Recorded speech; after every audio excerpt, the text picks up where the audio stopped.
Sumainyo ang Panginoon. At sumaiyo rin. Ang mabuting balita po ng Panginoon ayon kay San Mateo. Papuri sa iyo, Panginoon. Ganito ang pagkapanganak kay Jesucristo. Si Maria ang kanyang ina at si Jose ay nakatakda ng pakasal. Ngunit bago sila nakasal, si Maria natagpo ang nagdadalang tao. Ito'y sa pamamagitan ng Espiritu Santo. Isang taong matuwid itong si Jose na kaniyang magiging asawa, ngunit ayaw niyang mapahiya si Maria, kaya ipinasya niyang hiwalayan ito ng lihim. Samantalang iniisip ni Jose ito, nagpakita sa kaniyang panaginip ang isang anghel ng Panginoon. Sinabi nito sa kaniya, "Jose, anak ni David, huwag kang matakot na tuluyang pakasalan si Maria, sapagkat siya'y naglihi sa pamamagitan ng Espiritu Santo. Manganganak siya ng isang lalaki at ito'y papangalanan mong Jesus, sapagkat siya ang magliligtas sa kaniyang bayan sa kanilang mga kasalanan." Nangyari ang lahat ng ito upang matupad ang sinabi ng Panginoon sa pamamagitan ng propeta. Maglilihi ang isang dalaga at manganganak ng isang lalaki at tatawagin itong Emmanuel. Ang kahulugay, kasama natin ang Diyos. Mga kapatid, ang mabuting balita ng Panginoon. Pinupuri ka namin, Panginoong Hesukristo. So ngayon nga po ay pinagdiriwang ng ating inang simbahan ang kapistahan ng birthday ni Mama Mary. Sapagkat kung ang ating sariling mga kaarawan ay ating pinagdiriwang, mas lalo natin itong dapat ipagdiwang. Lalo pat ang kapanganakan ng anak ni Maria, si Jesus, ang Diyos na nagkatawang tao. Pero alam niyo po ba na may mga kapatid tayo na tutol sa ganito? In fact, tutol sila kahit sa pag-celebrate ng birthday ng isang tao. Noong una nagulat talaga ako kasi akala ko lahat ng tao sa mundo ay nagdiriwang ng kanilang kaarawan. Hanggang sa may ma-meet ako na isang kaibigan, hindi talaga nagdiriwang ng birthday niya. Noong una, kinakantsawan ko, akala ko kuripot lang. Pero hindi pala talaga. At mayroon silang dahilan. Isa sa mga dahilan ay wala naman daw ito sa banal na kasulatan. Hindi sinasabi ng Diyos sa banal na kasulatan na magdiwang tayo ng ating kaarawan. In fact, may mga nabanggit na pagdiriwang ng kaarawan sa Old Testament, sa Genesis 40:20, yung pagdiriwang ng birthday ng isang parao sa Ehipsyo, at gayon din ang pagdiriwang ni Herodes sa Matthew 14 at saka sa Mark 6 ng kanyang birthday. Pero ang dalawang ito ay hindi naniniwala sa tunay na Diyos. So bakit nga naman daw ipagdiriwang ng taong naniniwala sa Diyos ang kanyang kaarawan? Mas lumutang patuloy na ang origin ng pag-celebrate ng birthday ay pagan.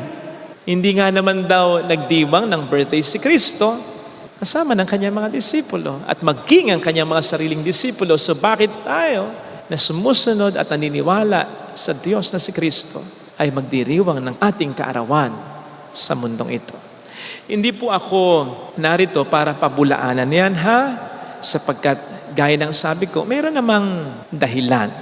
Valid din naman. Pero nandito ako para bigyan ng katwiran ang pagdiriwang ng ating kaarawan in connection sa pagdiriwang ngayon ng kapanganakan ng ating mahal na ina. Katulad din ng pagdiriwang natin ng kapanganakan ng anak niya. Ang isa sa mga nakikita ko ay hindi naman din tahasang sinabi ng Diyos sa banal na kasulatan na masama ang magdiwang ng birthday natin o kaarawan. Sana'y sinabi na niya noon pa man sa Genesis 40 na masamang nagdiwang ng birthday ang Pharaoh. Sana'y sinabi niya na noon pa man sa New Testament sa pamamagitan ni Kristo. Sa Mateo 14 at sa Marcos 6 na masama ang pagdiriwang ng kapanganakan ni Herodes. Hindi naman. Hindi naman. Pwede pa na ang masama ay yung paraan ng kanilang pagdiriwang. At yun ang hindi natin dapat tularan. Ano kung pwedeng ang origin ng pagdiriwang ng birthday natin ay pagan? Hindi ba natin po pwedeng i-adapt yan at bigyan ng makakristyano at mabuting pakahulugan? Hindi ba natin po pwedeng i-adapt yan kung makatutulong naman at lagyan natin ng maganda at mabuting kaparaanan? Kasi hindi natin basta-basta maitatama ang nakaugalianan ng isang tao kung wala tayong mas maganda at mabuting alternatibo. Lalo pat ito ay nakasanayan na ng tao. Hindi ganun kadaling gawin niyon kung wala tayong magiging alternative para doon. Halimbawa, yung nakasanayan nating kapag tayo nakapupunta sa isang hindi pamilyar na lugar at tayo natatakot, magubat, madilim, ano yung lagi nating sinasabi? Tabi-tabi po, makikiraan po, kasi baka nga daw may nuno, masamang espiritu. Nakagawian na ng tao yan. Mahirap baguhin na yan. Kung wala kang magandang alternatibo dyan, ang ginagawa kong magandang alternatibo dyan, sa halip na po na sabihin ninyo yung tabi-tabi po, kung meron man dyang masamang espiritu, ay mas makapangyarihan na di hamak ang dasal. Sabihin niyo, Holy God, Holy Mighty One, Holy Immortal One, have mercy on us. Kung meron mang masamang espiritu dyan, ay manginginig yan, maniwala kayo sa dasal na yan. Kaya sa sabihin ninyong tabi-tabi, binibigyan nyo pa siya ng kapangyarihan sapagkat humihingi kayo ng pahintulot sa kanya na makadaan kayo o makaihi kung saan, di ba? O halimbawa rin yung ginagawa ng iba na nagpapatay ng manok tapos nilalagay sa pundasyon o kaya yun ba yung pagpapatugo na tinatawag? Nakasanayan na ng tao yan. Maraming naniniwala dyan at hindi madaling baguhin yan kung wala kang magandang alternatibo dyan. Ang ginagawa ko dyan ay ang sinasabi ko, huwag niyong gagawin yan. Manapa, bumili kayo at magpabendisyon kayo ng mga rosaryo o kaya ng mga miraculous medal. Yun ang ilagay niyo sa pundasyon ng bahay. Sigurado, mas titibay ito. Mas maliligtas sa kapahamakan ito sapagkat ang sabi ng ating Panginoon sa Salmo, malibang ang Diyos ang siyang nagtayo nitong bahay. Ang ginawang bahay ay walang tibay. Ang sabi rin ng ating Panginoon, ang matalinong tao ay naglalagay ng kanyang bahay. Hindi sa ibabaw ng buhangin at hindi rin sa ibabaw ng pinadugong manok, kundi sa ibabaw ng bato at yun ay si Kristo. So imbis na magpadugo kayo, yan ang gawin ninyo. Rosaryo, medalyon, dasal. Yan ang gawin yung pundasyon. Hindi lang ng inyong bahay, kundi yan ang inyong buhay. Yun. Kasi again, hindi madaling baguhin ang isang nakaugalian na. Kahit pa sabihin mong masama yan o pagan yan, kung wala kang magandang alternatibo. Ganon din ang pagdiriwang ng ating birthday o karawan. Kahit pa sabihin at may prueba na pagan ang origin yan, bakit hindi ba natin po pwedeng i-adapt yan kung makatutulong naman at gawin nating makakristyano ang kahulugan? Sa papaanong paraan? Eto na. Baka dito na tayo tamaan. Papaano bang nagdiwang ng birthday nila ang mga paraon ng Ehipsyo at gayon din si Herodes na pagano ay hindi naniniwala sa Diyos, kundi sumasamba lang sa mga Diyos-Diyosan. Mga Diyos-Diyosan kanilang parang nadidiktahan. Paano sila nagdiwang? Dahil nga hindi makadiyos, walang Diyos, Diyos-Diyosan lang na kanila pang nadidiktahan. Nagdiwang sila ng walwal talaga. Bumabaha ang alak na parang wala ng bukas, laklak ng laklak. Nagpapasayaw ng malaswa o kaya hubad. May mga gumagawa, nagsasalita ng immoralidad. Ganyan sila magdiwang. So yan ang ating dapat iwasan. Bato-bato sa langit, tamaan, makising ha. May mga nagdiriwang ng ganyan. Nagpapalabas ng malalaswa. Laklak ng laklak, ng alak, parang walang bukas. Nagpapakasagad.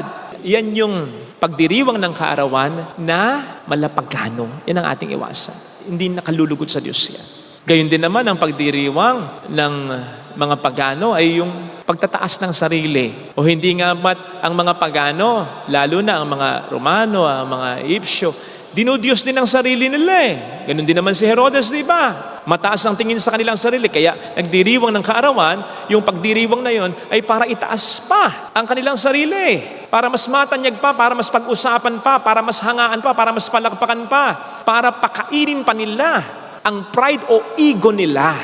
At yun din ang ating iiwasan. Yung napakamabonggang pagdiriwang ng kaarawan na alin na lang natin ay itaas ang ating sarili, ay hindi rin po maganda yan.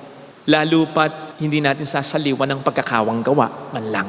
Lalo pat ang concern natin kapag tayo nagdiriwang ay hindi natin fina-follow yung sinasabi ng ating Panginoon na mag-imbita kayo na mga hindi makakaganti sa inyo. Hindi man tayo mag-imbita ng mga pulubi sa handaan, siguraduhin natin na pagkatapos na tayo makapagdiwang kasama ng mga mayayaman, meron tayong part na pagdiriwang, kahit simple lang pero makabuluhan sa mga lubhang nangangailangan. Iyon ang makakrisyanong pagdiriwang. Hindi yung basta sa sarili lamang. Kaya nga po ako, personally, nang ma-realize ko yan. Kapag ako ay naimbitahan na magbigay ng mensahe sa nagdiriwang ng kanyang kaarawan, lagi ko nang sinasabi, kung hinahangaan ko man yung nagdiriwang ng kaarawan sa ganda niya, sa kagwapuhan niya, sa kakisigan niya, sa karir na niya, sa mga pangarap ng naabot niya, sa ganda o ano pa mang maganda tungkol sa kanilang pamilya, lagi kong sinasambit ang Diyos. Lagi kong binabalik sa Diyos. Kumbagay, purihin ko man siya, sisiguraduhin ko na sa mensahe ko, ang mas mapupurihan, ang mas dadakilain ay ang Diyos. Sa simpleng mensahe, pinipilit kong imulat ang mga mata ng nagdiriwang ng kanyang kaarawan kasama ng kanyang mga bisitang nakikipagdiwang na ang lahat ng ito ay wala kung hindi tayo pinagpala ng Diyos na makapangyarihan. Yun yung mga Kristiyanong pagdiriwang ng kaarawan. Yung ibalik natin sa Diyos ang kapurihan. Kaya nga, alam po ninyo, yung simpleng pagdiriwang ng kaarawan, magsimba lang, ay more than enough na yan. Yun talaga ang tamang pagdiriwang. Yung pasalamatan mo ang Diyos na patuloy na nagbibigay ng buhay sa iyo, na siyang naging buhay mo sa loob ng maraming taon na nakaranas ka ng mga kamatayan sa buhay mo dahil sa mga problemang iyong naranasan. Yun ang pinakamagandang pagdiriwang ng kaarawan, siya'y ating pasalamatan. And that is why minsan naaawa tayo, di ba? Halimbawa sa mga nakikita sa CCTV o kaya na-film na mga nagdiriwang ng kanilang kaarawan na mag-isa, na may cake sa harap nila, sila lang din ang kakanta para sa sarili nila, kaya maaawa ka. Sasaluhan mo siya sa pagkanta, sasaluhan mo siya sa pagdiriwang niya, kakausapin mo siya. Paano kung sa pagdiriwang nung may kaarawan na yon, nakagaling na pala siya sa simbahan, sineselebrate lamang niya ang kanyang kaarawan ng mag-isa for some reasons we do not know. Paano kung yung simpleng pagdiriwang na yun ay makabuluhan sapagkat sa kanyang pagdiriwang pinapupurihan niya ang buong may kapal, kaya kasama niya ang buong hukbo sa kalangitan, ang mga anghel na sa kanya nakikipagdiwang. At syempre kasama ang Diyos na kanyang pinapasalamatan. Hindi kaya mas maganda pa yung pagdiriwang na yan sa nagdiwang ng kanyang kaarawan ng bonggang-bongga pero walang ibang inintindi kundi itaas lamang ang kanyang sarili at pakisamahan lamang yung mga mayaman niyang bisita na makagaganti sa kanya. Sa mata ng Diyos, sa totoo lang, mas kawawa yung pagdiriwang na yan, yung bongga pero makasarili lamang. Tingnan po ninyo yung pagdiriwang natin ngayon ng kaarawan ng mahal na ina. Kung tayo man ay nag-encourage na mag-alay ang tao sana ng cakes, hindi naman yan para sa kanya, kundi para sa mga minamahal niya. Sino bang minamahal ng mahal na ina? Tayong lahat. Pero particular, syempre, tinutunghayan niya yung mga mahirap, yung mga aba. Hindi nga ba't ang mahal na ina, sa lahat ng kanyang pagpapakita, nagpapakita siya sa mga aba, sa mga bata, sa mga mahirap lang? Kaya doon natin sa kanila natin ibibigay ang mga birthday cakes na iaalay natin sa kanya. Lalo pat, sinabi niya, di ba? Ang puso ko'y nagpupuri sa Panginoon. Mula ngayon, ang pangalan ko ay magiging dakila.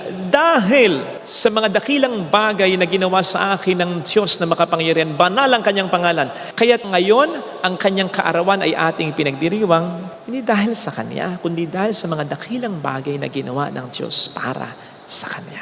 So walang masama na magdiwang ng kaarawan kung kalugod-lugod naman sa Diyos ang paraan. So ano ang hatol dyan? Dapat bang magdiwang ng kaarawan?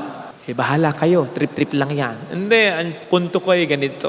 Ano ba ang sabi sa atin ni San Pablo sa 1 Corinthians? In whatever you do, kumain ka man o uminom ka man, ano man ang gagawin mo, do it for the glory of God. So yun din ang sasabihin ko. Magdiwang man tayo ng kaarawan o hindi, do it for the glory of God. Kapag nagdiwang tayo ng kaarawan, siguraduhin natin na ang Diyos ang siyang mapapapurihan, kalinsabay ng pagtulong sa mga nangangailangan, sapagkat yan ang makalulugod sa Diyos na pagdiriwang ng kaarawan. In connection with this, huwag mong pipintasan yung mga hindi nagdiriwang ng kanilang kaarawan, lalo pat meron naman silang magandang dahilan. On the other hand, kung hindi man tayo magdiriwang ng kaarawan, siguraduhin natin na yung dahilan natin ay kalugod-lugod din naman sa Diyos. Ha? Huwag yung maging dahilan natin ay yung pulaan lang yung iba dahil iba yung paniniwala natin sa kanila. E papaano kung nagdiriwang sila ng kaarawan na kalugod-lugod naman sa mga mata ng Diyos na makapangyarihan? Diba? Huwag nating pipintasan. Sapagkat ayaw nating papurihan ang ating sarili, gusto natin siguraduhin ang Diyos lamang ang mapapurihan natin sa ating buhay. O kaya ay yung maging detached tayo sa mga material na bagay dahil naniniwala tayo na hindi sa buhay na ito ang tunay nating tahanan, kundi yung tahanan natin sa kalangitan. So, anuman ang gawin natin, yung magdiwang tayo o hindi ng kaarawan, basta ang mahalaga, iyan ay para sa higit na ikadarakila niya. Siya ang dapat na umangat at hindi tayo. We should never forget that. Amen. Lagyan natin ang ating kanang kamay sa tapat ng ating puso.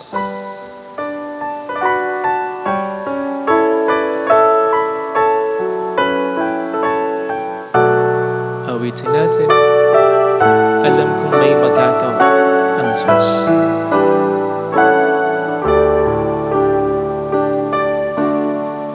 Alam kong may magagawa Makapangyarihan siya. ang Diyos. Alam kong may magagawa ang Diyos. Alam kong Walang imposible sa magagawa ang Diyos. Kung ako'y magtatapat, Kung ako'y sa Kaniya'y maglilingkod, sa Kanya'y maglilingkod, alam kong may magagawa ang Diyos. Hindi ako magtutulog. ay magagawa ang Diyos. Alam kong diringgin ng Diyos ang samo Alam kong di sapagkat mahal niya. ringgin ng Diyos ang samo. Alam kong diringgin ng Diyos ang samo ko Alam kong di sapagkat anak niya. ringgin ng Diyos ang samo. Kung ako'y magtatapat, Kung ako'y sa Kaniya'y maglilingkod, sa Kanya'y maglilingkod, alam kong diringgin ng Diyos ang samo. diringgin ng Bigyan natin ang ating mga ang mata. samo. Panginoon, salamat sa buhay na ibinigay mo sa akin at sa buhay na patuloy mong ibinibigay sa akin. Salamat sa paggabay mo sa akin, sa pagtulong mo sa akin, sa pagmamahal mo, sa kabutihan mo sa akin. Ito nawa ay huwag mawala sa aking isipan at sa aking puso na lagi dapat akong tumatanaw ng utang na loob sa iyo. Ito sana ang maipakita ko rin sa aking buhay na kung ano ako ngayon at kung ano pa ang mga maganda na mararating ko. Ito ay dahil sa kabutihan mo. Huwag po pong mapapayaan na ako'y mawalay sa iyo. Hallelujah! Purihin ang Diyos. Hallelujah! Pasalamatan sa iyo. Siya ay muling babalik sa atin. Hindi niya tayo iiwan. Hindi niya tayo pababayaan. Paniwalaan natin. Hallelujah! Purihin ang Diyos. Hallelujah! Sa takdang panahon ay babalik ang Panginoon upang tayo ay kunin. Tapat siya sa kaniyang mga pangako sa sabihin mo sa sarili mo, mayroong magandang mangyayari sa iyo. Higit pa sa inaasahan. Kung lalapit ka kay Jesus,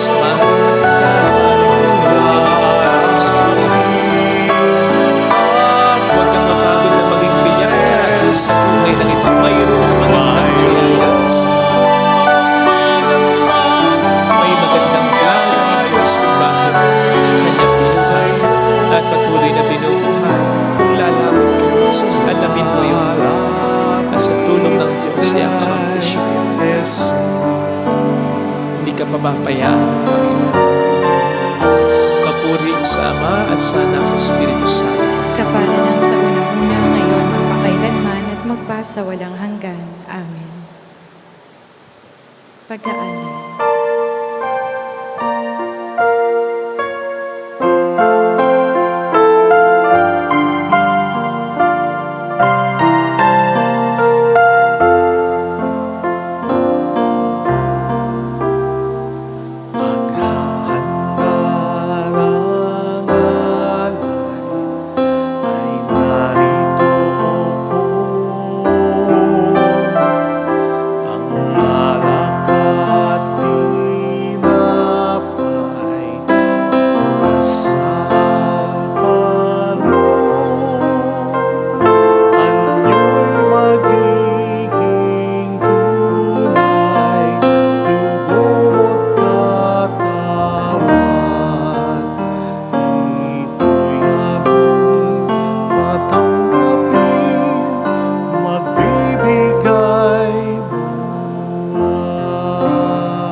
Manalangin tayo, pang ating handog ay maging kalugod-lugod sa Diyos sa mga makapangyarihan. Tanggapin nawa ng Panginoon itong paghahain sa iyong mga kamay sa kapurihan niya at karangalan sa ating kapakinabangan at sa buong sambayanan niyang banal. Ama naming lumikha, ang iyong nagkatawang taong anak ay tumulong nawa sa aming ginagawa upang siya na ililuwal ni Maria nang di bumawas kundi lalo pang nagpagganap sa pagkabirhen ay magpaging dapat na kalugdan mo ang aming paghahain sa ikapagkapatawad ng mga kasalanan namin. Sapagkat siya, si Jesucristo ang Panginoong kasama mo at ang Espiritu Santo, magpasa walang hanggan. Amen. Sumayin niyo po ang Panginoon. At sumaiyo rin. Itaas sa Diyos ang inyong puso at diwa. Itinaas na namin sa Panginoon. Pasalamatan ng Panginoong ating Diyos. Marapat na siya ay pasalamatan. Ama naming makapangyarihan, tunay ngang marapat na ikaw ay pasalamatan. Ngayong ang pagsilang ng mahalay na ay aming pinararangalan. Bukod mong pinagpala sa babaeng lahat ang mahal na birheng totoong mapalad na iyong piniling maging ina ng iyong anak nung isugo mo siya bilang aming Mesiyas. Sa kapangyarihan ng Espiritong Banal, ang Birheng Maria ay naging inang tunay ng iyong anak na kanyang isinilang bilang liwanag nitong sanlibutan. Kaya kaisa ng mga anghel na nagsisiawit ng papuri sa iyo ng walang humpay sa kalangitan, kami nagbubunyi sa iyong kadakilaan. Santo, Santo, Santo, Panginoong Diyos sa mga hukbo, napupuno ang langit at lupa ng kadakilaan mo. Hosana sa kaitaasan. Pinagpala na paririto sa ngalan ng Panginoon. Hosana sa kaitaasan. Ama naming banal, ikaw po ang bukhal ng tanang kabanalan. Kaya't sa pamamagitan ng iyong Espiritu gawin mong banal ang mga kaloob na ito upang para sa amin ay maging katawan at dugo ng iyong anak na aming Panginoong Jesucristo. Bago niya pinagtiis ang kusang loob na maging handog, kinawakan niya ang tinapay, pinasalamatan kaniya, pinaghati-hati niya iyon. Iniabot sa kaniyang mga alagad at sinabi, tanggapin ninyong lahat ito at kanin. Ito ang aking katawan na iahandog para sa inyo.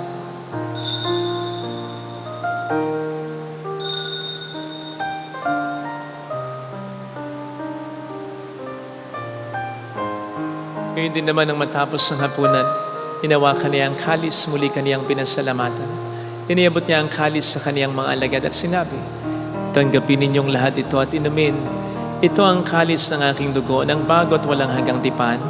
Ang aking dugo na ibubuhos para sa inyo at para sa lahat sa ikapagpatawad ng mga kasalanan. Gawin niyo ito sa pag-alaala sa akin.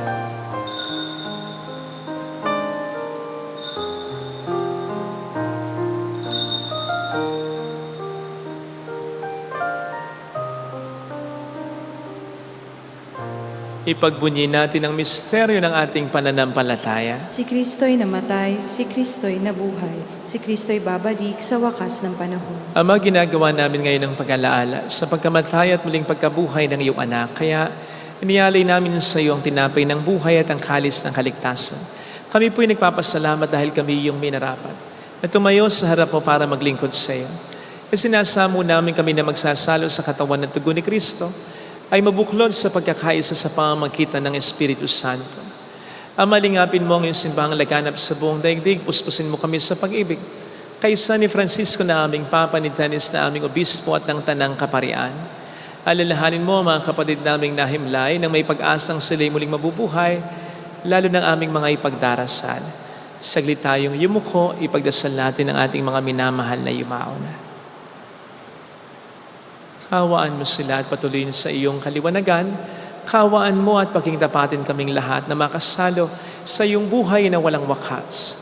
Kaisa ang mahal na birhen ng Lasalet, ang ina ng Diyos. San Jose ang kabiyak ng kanyang puso, lahat ng mga banal na namuhay dito sa daigdig ng kalugod-lugod sa iyo. May pagdiwang naman namin ang pagpupuri sa ikarangal mo sa pamamagitan ng iyong anak at sa aming Panginoong Jesucristo. Sa pamamagitan ni Kristo, kasama niya at sa Kanya, ang lahat ng parangal, papuri ay sa iyo, Diyos samang makapangyarihan, kasama ng Espiritu Santo magpa sa walang hanggan. Amen. Tumawag tayo sa ating Ama.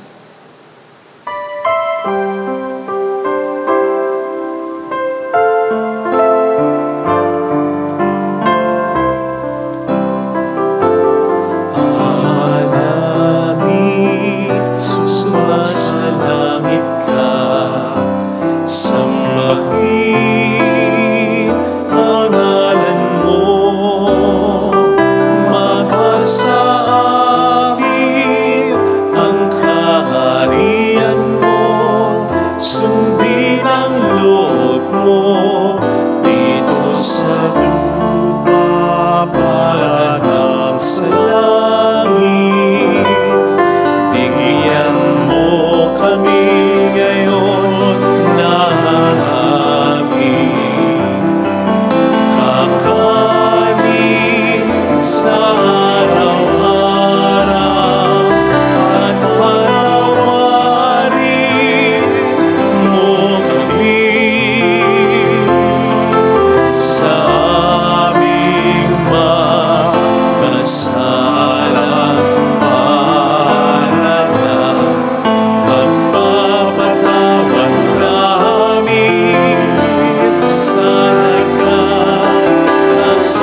adya sa lahat ng masama, pagkalooban ng kapayapaan araw-araw, iligtas sa kasalanan sa kapahamakan, samantalang aming pinaghahandaan ang dakilang araw ng pagkapahayag ng tagapagligtas naming sa Heso Kristo. Sapagkat iyo ang kaharian, ang kapangyarihan at ang kapurihan magpakailanman. Amen. Panginoong Heso Kristo, sinabi mo noon, sinasabi mo rin sa amin dito ngayon, kapayapaan ang iniiwan ko sa inyo, aking kapayapaan ang binibigay ko.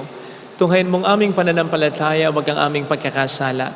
Pagkalooban mo kami ng kapayapaan at pagkakaisa ayon sa iyong kalooban, kasama ang Espiritu Santo magpasa walang hanggan. Amen. Ang kapayapaan ng Panginoon ay sumainyo nawang lahat. At sumaiyo rin. Magbigayan tayo ng kapayapaan sa isa't isa. Peace be with you, kapayapaan. Kordero ng Diyos Na nag-aalis ng mga kasalanan ng sanlibutan, maawa ka sa amin. Kordero ng Diyos na nag-aalis ng mga kasalanan ng sanlibutan, maawa ka sa amin. Kordero ng Diyos na nag-aalis ng mga kasalanan ng sanlibutan, ipagkaloob mo sa amin ang kapayapaan. Narito sa harap natin ng Panginoon ang ating buhay at kaligtasan, mapalad tayong inaanyayahan. Panginoon, hindi ako karapat-dapat na magpatuloy sa iyo, ngunit sa isang salita mo lamang ay gagaling na ako.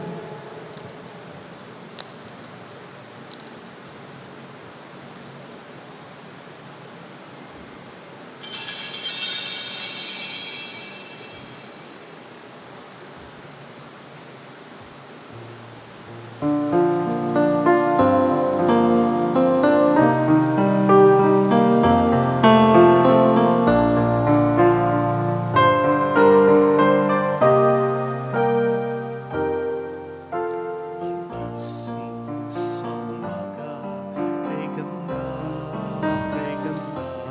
Panalangin para sa espiritual na pakikinabang. Panginoong Hesus, ako ay naniniwala na ikaw ay nasa kabanal-banalang sakramento. Iniibig kita ng higit sa lahat at ninanasa kong tanggapin ka sa aking kaluluwa.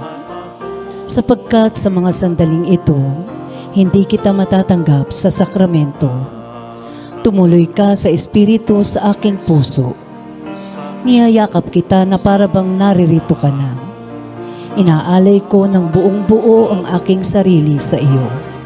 Huwag mong hayaang mawalay ako sa iyo. Amen.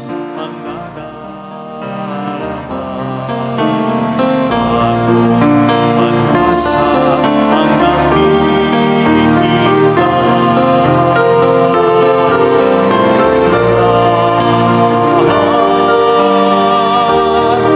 Lahat ay aking ibibigay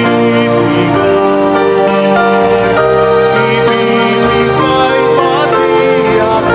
buhay upang purihin siya.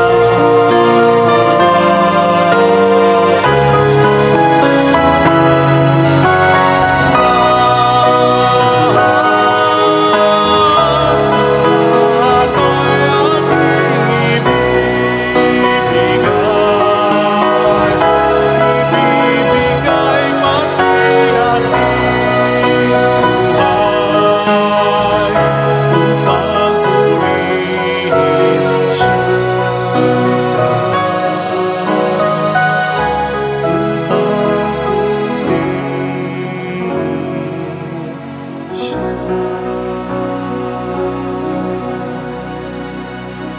Manalangin tayo.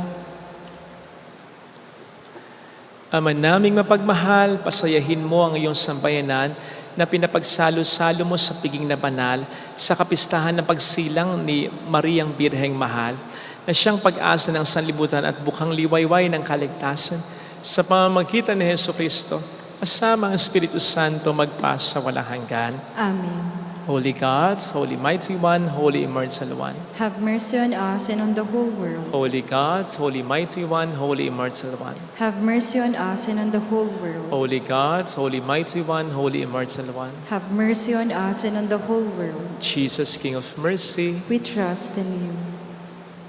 alalahanin, o mahal na Birhen ng Lazaret, ina ng pag-asa, ikaw ang nagpaalala sa aming magbalik loob sa Ama.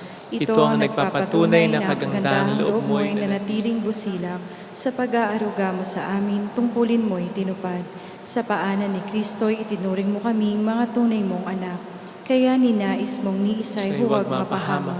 Maging sa iyong walang tigil na pananalangin, pati luha ay pumata.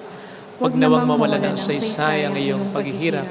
Hiling nawa namin sa iyo, o aming inang liyan, na matapos ang pakikibaka namin sa mundong ito, at sa pananatili naming tapat kay Kristo, sa kapurihan mo'y makibahagi kaming ganap, upang kung nasaan ka ngayon ay maparoon din kaming lahat, at ang kaganapan ng kalwalhatian ng Diyos sa may tuluyang matupad siya nawa. mahal na biran ng lason at tagapagkasundo ng mga makasalanan. Ipanalangin mong walang padid kaming mga dumudulog sa iyo. Maraming salamat po sa inyong lahat, lalo na sa mga kasama nating nagdiriwang ng banal na misa na nasa ibang lugar at nagsisika para sa kanilang pamilya.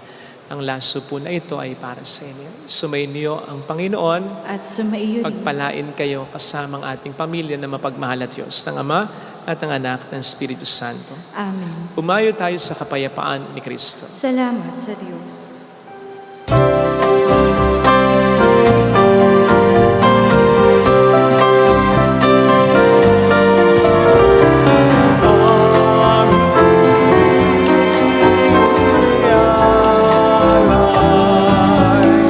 Ang pag-ibig na walang kapantay.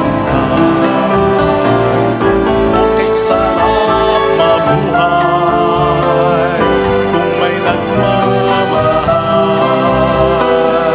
Pagmamahal na tunay at laging naisan. Ang bilit kong umibig ay walang sitamis. Pagsindang sa